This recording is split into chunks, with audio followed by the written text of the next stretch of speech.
بسم اللہ الرحمن الرحیم۔ شیخ الحدیث حضرت مولانا سلیم اللہ خان صاحب رحمۃ اللہ علیہ فرماتے ہیں، ووٹ ایک گواہی اور شہادت ہے۔ قرآن و حدیث کی روشنی میں ووٹ کو ایک شہادت قرار دیا گیا ہے،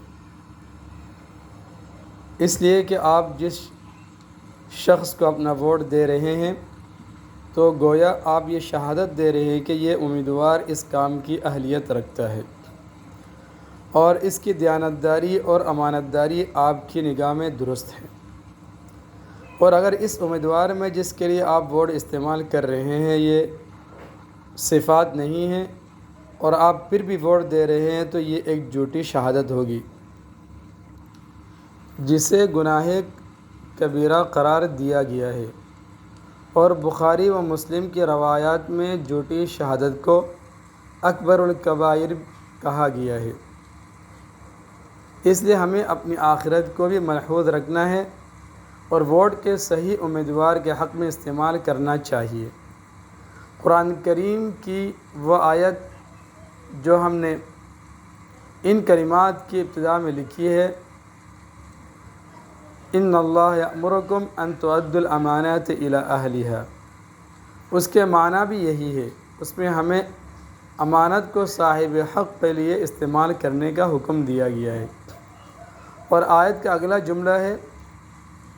وَإِذَا حَكَمْتُمْ بَيْنَ النَّاسِ أَن تَحْكُمُوا بِالْعَدْلِ، کہ جب تم لوگوں کے درمیان کسی چیز کا فیصلہ کرنے لگو تو پھر انصاف کا دامن ہاتھ سے نہ چھوڑو۔ اسی طرح قرآن کریم میں ہے کونوا قوامین للہ شہداء بالقسط، یہاں مسلمانوں کے لیے ضروری قرار دیا گیا ہے کہ وہ شہادت سے اعراض نہ کرے بلکہ ادائیگی شہادت کے لیے کھڑے ہو جائے، اور ساتھ ساتھ یہ بھی کہا گیا ہے وَمَن يَكْتُمْهَا فَإِنَّهُ آثِمٌ قَلْبُهُ، شہادت کو نہ چھپاؤ اور جو شہادت کو چھپائے گا تو اس کا دل گناہگار ہوگا۔ ووٹ ایک حیثیت سے سفارش ہے، ووٹ کی ایک حیثیت شفاعت کی بھی ہے، جس کے معنی آپ سفارش سے کر سکتے ہیں۔ تو سفارش اس شخص کی جانی چاہیے جو آپ کی نظر میں قابل اعتبار، بااخلاق اور کردار و عمل میں پسندیدہ ہو، ملک کی بقا اور استحکام میں اس کا کردار مؤثر اور مسلم ہو۔ قرآن کریم میں ارشاد ہے جو شخص اچھی سفارش کرتا ہے تو اس میں اس کو بھی حصہ ملتا ہے، اور جو بری سفارش کرتا ہے تو اس کی برائی میں اس کا حصہ ہوتا ہے۔ تو اب بری سفارش یہ ہے کہ نااہل، نامناسب اور نالائق آدمی کی سفارش کی جائے اور اس کو مخلوق خدا پر مسلط کر دیا جائے، اور اچھی سفارش یہ ہے کہ ایک شریف اور دیانتدار آدمی کی سفارش کی جائے جو لوگوں کے حقوق صحیح طور پر ادا کرنا چاہتا ہو۔ لہذا یہ بات واضح ہوئی کہ ہمارے ووٹوں سے کامیاب ہو کر اسمبلی میں جانے والے امیدوار اپنے آئندہ تمام اعمال میں جو وہ انجام دے گا، چاہے وہ عمل نیک ہو، انسانیت کی بھلائی کے لیے کیا گیا ہو، یا وہ عمل برے ہو کہ ظلم و زیادتی کا ان میں اظہار ہو، ان تمام اعمال میں ہم اس امیدوار کے شریک سمجھے جائیں گے جس کی ہم سفارش کر چکے ہیں۔ ووٹ ایک حیثیت سے وکالت و نمائندگی ہے۔ ووٹ کی ایک تیسری حیثیت بھی ہے جسے وکالت کی حیثیت کہا جاتا ہے۔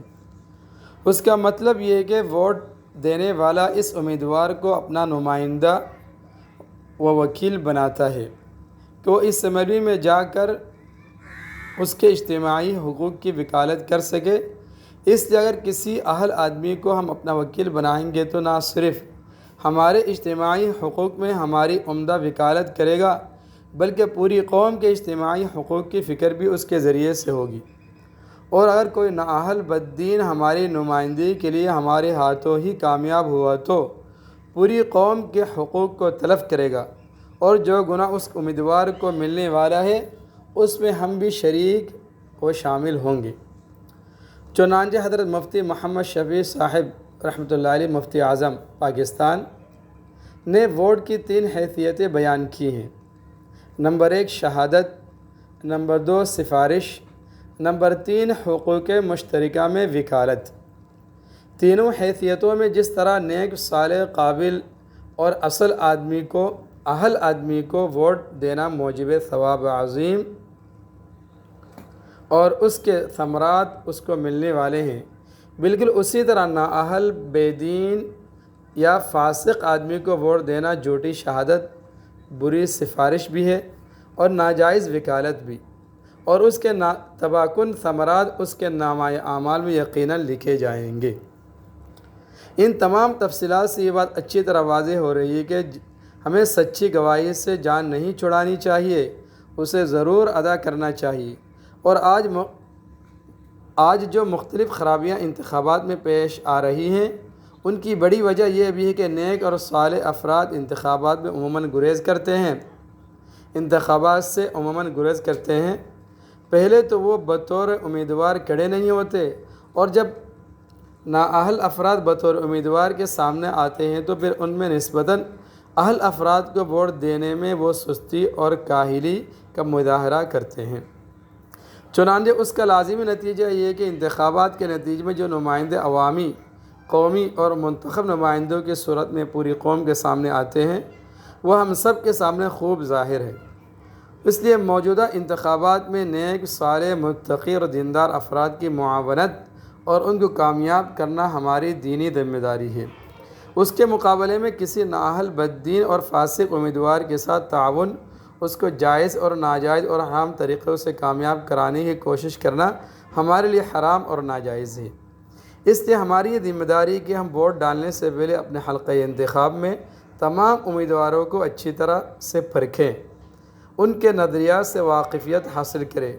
ان کی نجی زندگی کو اور اجتماعی تعلقات کو اپنے سامنے رکھیں، اور پھر انتہائی دیانتداری سے کسی لالچ اور خوف کے بغیر جس نمائندے کو اپنی شہادت، سفارش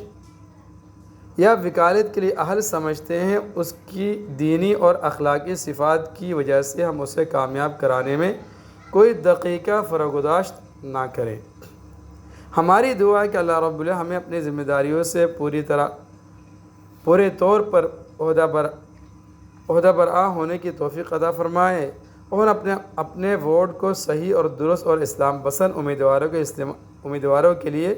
استعمال کرنے والے ہوں،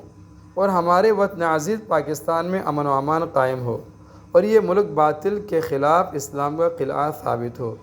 اللہ رب العزت ہمیں اس کی توفیق عطا فرمائے۔ وصلی اللہ تعالی علی خیر خلقہ محمد و آلہ و اصحابہ اجمعین۔